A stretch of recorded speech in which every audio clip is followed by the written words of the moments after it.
Écoutez, nous ne combattons pas pour la victoire. Nous combattons dans la victoire. Vous avez déjà été positionné dans un lieu de victoire dans votre vie. Ce qui vous reste à faire maintenant, c'est de vous y stationner. Nous en parlerons un peu plus tard. Mais vous devez stationner dans un lieu de victoire. Et vous devez vous rendre compte que tout ce qui vous reste à faire, c'est simplement réclamer ce que Dieu vous a déjà donné.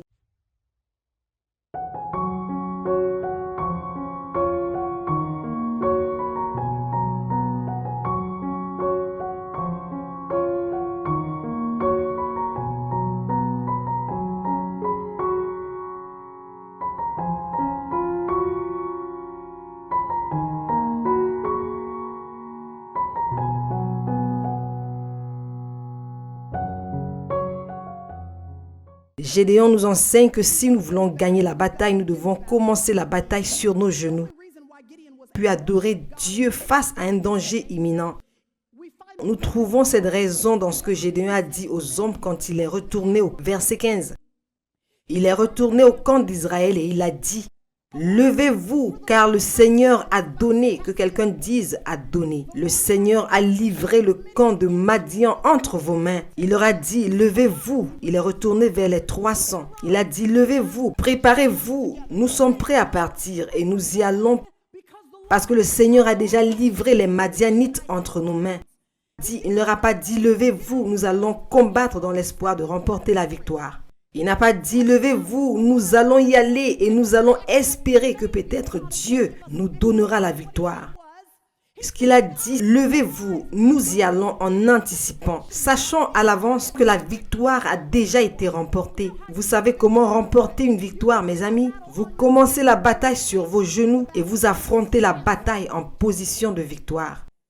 Écoutez, nous ne combattons pas pour la victoire, nous combattons dans la victoire. Vous avez déjà été positionné dans un lieu de victoire dans votre vie. Ce qui vous reste à faire, c'est de vous y stationner. Nous en parlerons un peu plus tard. Vous devez stationner dans un lieu de victoire et ensuite vous rendre compte que tout ce que vous avez à faire, c'est simplement réclamer ce que Dieu vous a déjà donné. Rappelez-vous, lorsque les enfants d'Israël sont entrés dans la terre promise, dans Josué chapitre 1, Dieu a confirmé son appel à Josué. Il a dit: sois fort et courageux lorsque tu entreras dans le pays. Puis il lui a dit: chaque endroit où tu poseras les pieds, tu y auras accès. Je vous ai déjà donné la terre promise. Tout cela vous appartient déjà, mais vous ne pourrez en profiter que dans la mesure où vous y poserez vos pieds. Écoutez, pendant des siècles, les enfants d'Israël sont restés confinés dans un petit coin de Canaan, alors qu'ils avaient accès à l'ensemble de Canaan, simplement parce qu'ils étaient trop intimidés par les Cananéens pour y aller et rester sur cette terre. Je ne sais pas pour vous, mais je ne veux pas être tellement intimidé par l'ennemi que je ne puisse pas expérimenter ce que Dieu a déjà préparé pour moi. Tout ce qu'il faut, c'est que vous et moi marchions dans la vérité que nous savons de la parole de Dieu. Écoutez, il y a plus de 8000 promesses dans la parole de Dieu pour les croyants en Jésus-Christ.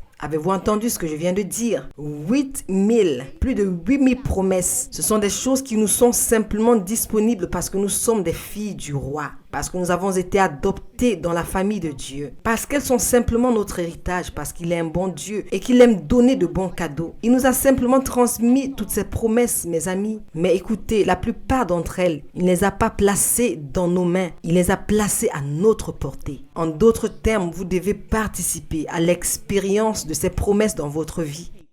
Lorsque vous êtes dans un combat dans la vie, vous devez savoir que les promesses que Dieu a pour vous, les promesses que la parole de Dieu a déjà établies pour votre vie, sont déjà à vous. Vous ne combattez pas pour les avoir, vous combattez dans une position de victoire. Vous vous plantez dans la parole de Dieu, sur les vérités de ce qu'elle dit, puis vous allez réclamer ce que Dieu a pour vous. Écoutez, tout ce que vous avez à faire pour vous assurer que cette parole soit dans votre cœur et dans votre esprit, c'est ce que vous devez faire. Si vous êtes une mère de jeunes enfants en ce moment et qu'il est difficile pour vous de trouver du temps dans la parole de Dieu, si vous êtes une femme de carrière occupée en ce moment, si c'est une période difficile pour votre travail, si vous êtes occupé dans le ministère en ce moment, peut-être que vous prenez soin de vos parents âgés et que cela prend toutes vos heures. Vous êtes trop occupé et vous avez du mal à passer du temps dans la parole de Dieu. Écoutez, lorsque vous êtes en bataille, vous ne pouvez pas vous permettre de ne pas avoir un livre de stratégie à votre disposition, dans votre esprit,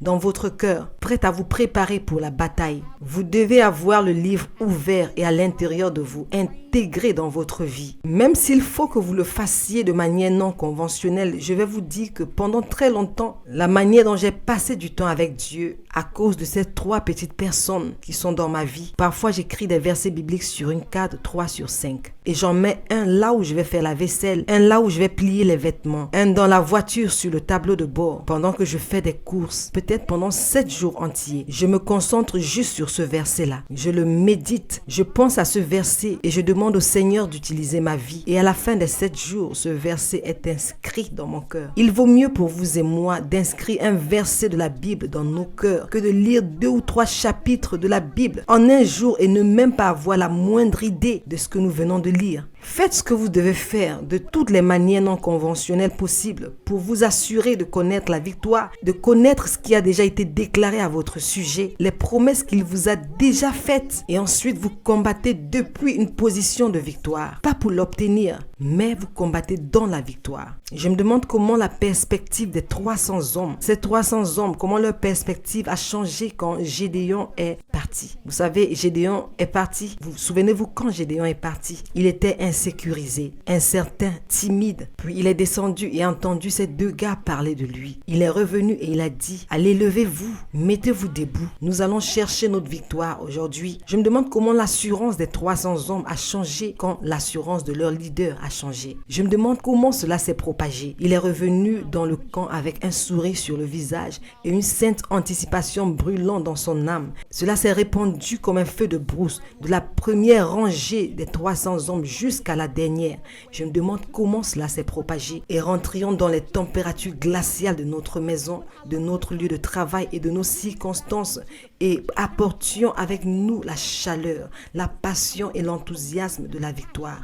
Je me demande comment les choses changeraient dans la vie de nos enfants et de nos conjoints. Non parce que nous allons rentrer à la maison et commencer à leur prêcher, mais juste parce que nous allons rentrer à la maison et commencer à vivre comme des femmes victorieuses que nous sommes. Nous ne sommes plus plongés dans la peur, l'insécurité et le manque de confiance. Nous nous reposons sur la connaissance et la vérité de notre grand Dieu. Nous comprenons que la victoire nous a déjà été donnée. Vous devez régler le thermostat dans votre maison, dans votre mariage, dans votre église. Soyez celle qui appelle les autres de l'air froid et glacial de la défaite pour entrer dans la chaleur et la passion de la victoire en Jésus-Christ. Gédéon l'a fait pour les 300 et vous pouvez aussi le faire pour ceux qui sont dans votre sphère d'influence. Moi aussi. Nous commençons la bataille sur nos genoux. Nous l'affrontons depuis une position